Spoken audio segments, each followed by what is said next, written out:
Good morning.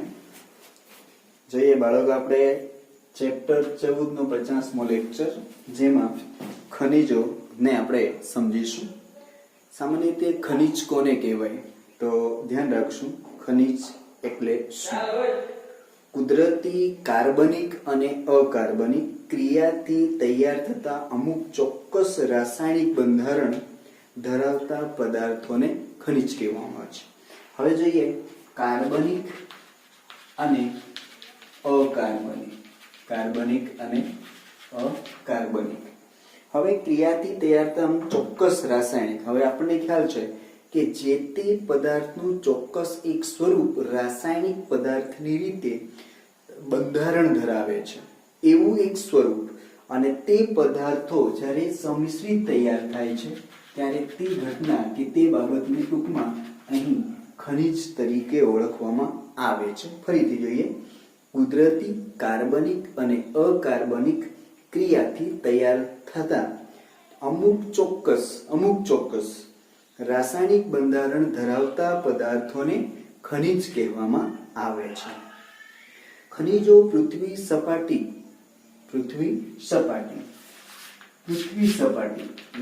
સપાટીની ઉપર, સપાટી કે પેટાળમાંથી ઘન પ્રવાહી કે વાયુ સ્વરૂપે પ્રાપ્ત થાય છે.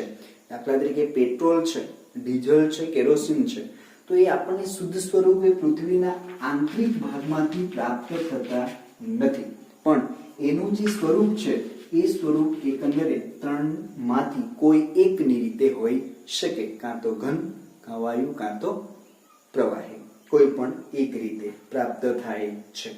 ખનિજો પૃથ્વીની સપાટીની ભૂસ્તરીય રચના પર આધાર રાખે છે. એક વાક્ય માટે ખાસ ધ્યાન આપશો.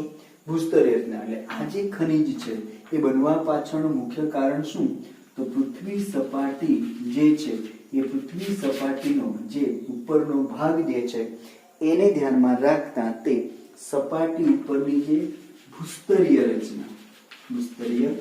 રચના ઉપર આધારિત છે. એનો મતલબ શું થયું કે જમીનનો ઉપરનો પડ જે છે એ કેવી રચના, જમીનનો કેવા સ્તર રચના ઉપર આધારિત છે, એને કારણે એ પદાર્થોનું એક ચોક્કસ સ્વરૂપ તૈયાર થાય છે.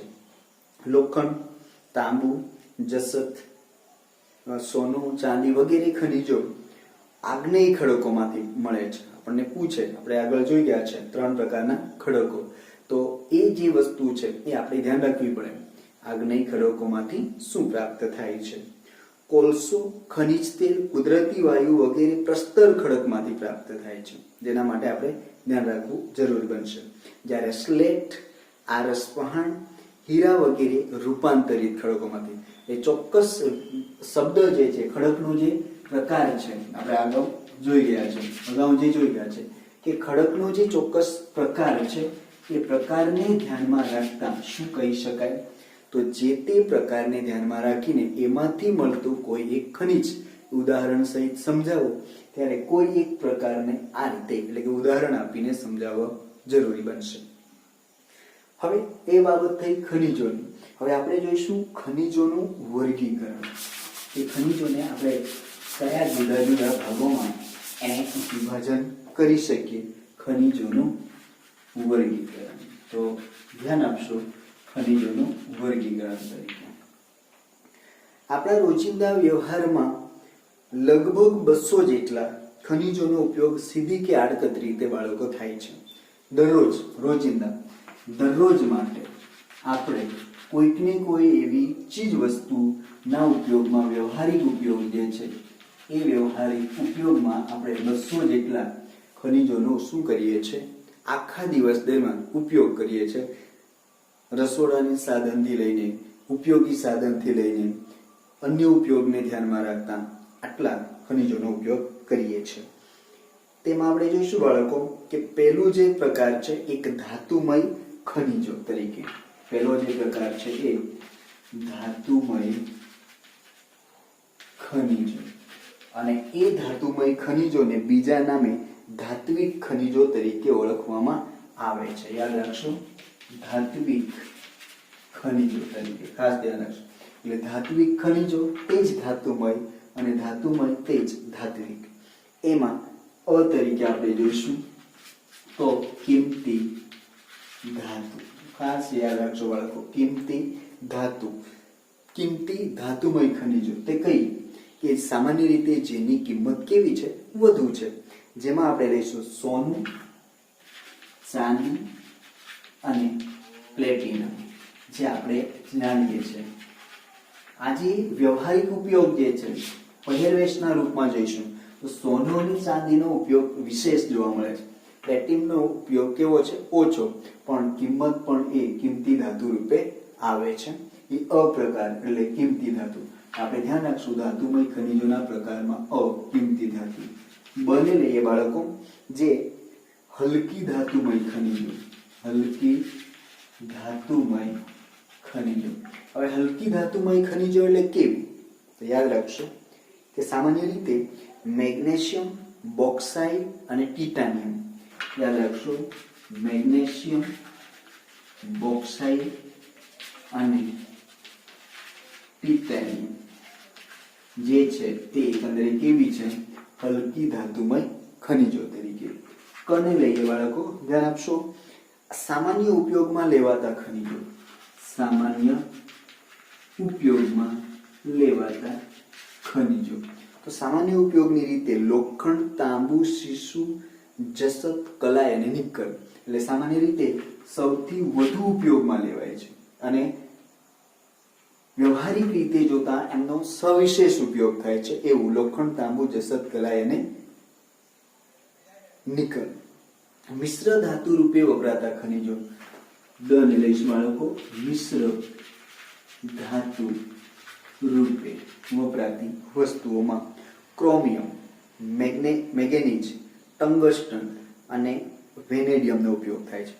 કહેવાનો મતલબ શું થયો અહીંયા કે આપણે જે વસ્તુનો ઉપયોગ કરી રહ્યા છે તે આ રીતે એને ખનિજોને ભાગ પાડી શકાય, જેનો સમાવેશ ધાતુમય ધાત્વિક ખનિજોમાં કરવામાં આવે છે. કિંમતી ધાતુ, હલકી ધાતુ, સામાન્ય ઉપયોગમાં લેવાય તેવી અને મિશ્ર ધાતુ રૂપે. પણ એમાં જે આવતી ખનિજોનો પ્રકાર છે એ આપણે કમ્પલસરી યાદ રાખવું પડશે. ઉદાહરણની રીતે એને ચોક્કસ કમ્પ્લીટ કરવું જરૂરી બનશે. તો આગળ જે મુદ્દો છે એ આ પહેલો મુદ્દો થયો બાળકો, જેના આ 4 પ્રકારો. તો આગળ તરફ આપણે જોઈશું બીજો જે મુદ્દો છે તેમને. બીજો મુદ્દો છે બાળકો અધાતુમય. અધાતુમય ખનિજો. અધાતુમય ખનિજો, જેને અધાત્વિક ખનિજો તરીકે ઓળખી શકાય. અધાત્વિક ખનિજો તરીકે. હવે જોઈએ ચૂનાના ખડકો, ચોક, એસ્બેસ્ટોસ, અબ્રક, ફ્લોરસ્પાર, જીપ્સ એટલે ચિરોટી, સલ્ફર અને હીરા વગેરે શેમાં ઉપયોગમાં લઈશું, અધાત્વિક. મોટે ભાગે એમાંથી આપણને પૂછે હીરો એ કયા પ્રકારના ખનિજોમાં સમાવેશ કરવામાં આવે છે, તો આપણે હીરો તરીકે લખવાનું થાય તો અધાતુમય ખનિજો સિવાય બાકીનાને પણ ધ્યાન રાખવું જરૂરી બને છે. અને ત્રીજો જે એનો મુદ્દો બને છે ખનિજોના વર્ગીકરણમાં, તો એ આપણે ધ્યાન રાખશું સંચાલન શક્તિ. સંચાલન શક્તિ માટે ઉપયોગમાં લેવાતા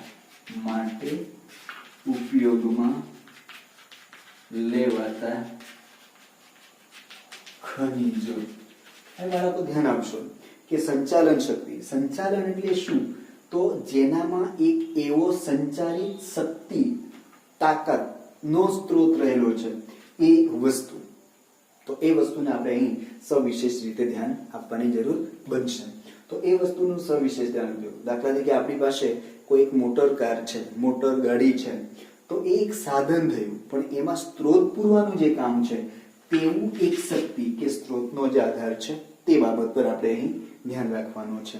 મુખ્ય ખનિજો અને તેનું ક્ષેત્રીય વિસ્તરણ તરીકે કઈ રીતે ઉપયોગમાં લેવાય છે, મતલબ તે ખનિજ શું અને તે ક્યાંથી પ્રાપ્ત થાય છે. એટલે એ રીતે આપણે આ 3 જે મુદ્દા છે, 3 ક્રમ જે છે એ ખનિજોના વર્ગીકરણ તરીકે ધ્યાન રાખવાનું થશે. ધાતુમય ખનિજો, ધાત્વિક, અધાતુમય, અધાત્વિક, સંચાલન શક્તિ માટે ઉપયોગમાં લેવાતા ખનિજો. આને આપણે 3 ભાગ રીતે સમજવાનું રહેશે. હવે આપણે જે કોષ્ટકને સમજવાનું છે એ તરફ ધ્યાન આપીશું કે કોષ્ટક શું કહેવા માંગે છે. તો બાળકો, કોષ્ટક એ રીતે છે કે ખનિજ શું છે અને તે કયા રાજ્યોમાંથી પ્રાપ્ત થાય છે, તો એ વિશે આપણે ધ્યાનમાં રાખીશું. પહેલી બાબતને આપણે લઈશું ક્રમ તરીકે. અહીં પહેલી વાતને આપણે લઈશું ખનિજ તરીકે લોખંડ. ખાસ ધ્યાન રાખશો. લોખંડને લઈએ, જે ક્યાંથી પ્રાપ્ત થાય છે. એટલે અહીં માત્ર ને માત્ર આપણે રાજ્યોને યાદ રાખવાના થશે.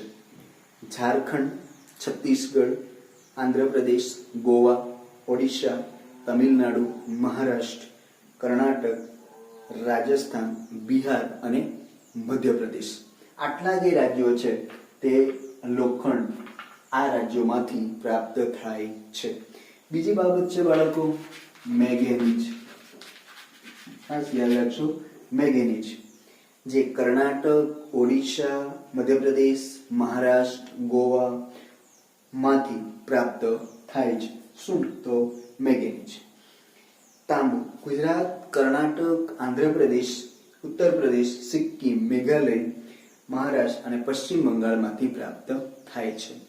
તો આ રીતે જે રાજ્યો પ્રાપ્ત થાય છે તે રાજ્યોને આધારે આપણને અહીં 3 વસ્તુ પૂછી હોય, લોખંડ, મેંગેનીઝ અને તાંબુ. આ તરફ રાજ્યો હોય તો રાજ્યોના 2 નામ, 3 નામ જોડકામાં પૂછેલું હોય તો આપણને ખબર હોવી જોઈએ. માત્ર સાંભળી લઈશું એનાથી એ રેડી થવા નથી, કમ્પ્લીટ કરવા પડશે. રાજ્યોને એકંદરે મંથન કરીને એને યાદ રાખવાની જરૂર બનશે.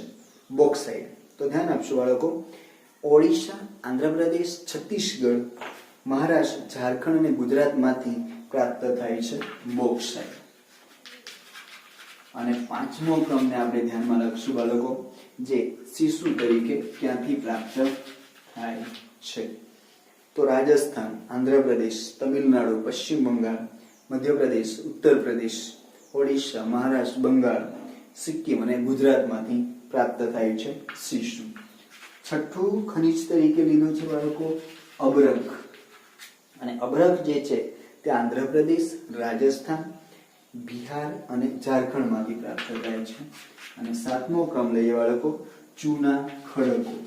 ચૂના ખડક તરીકે, જે કયા રાજ્યોમાંથી? તો મધ્યપ્રદેશ, છત્તીસગઢ, આંધ્રપ્રદેશ, રાજસ્થાન, ગુજરાત, કર્ણાટક, હિમાચલ પ્રદેશ.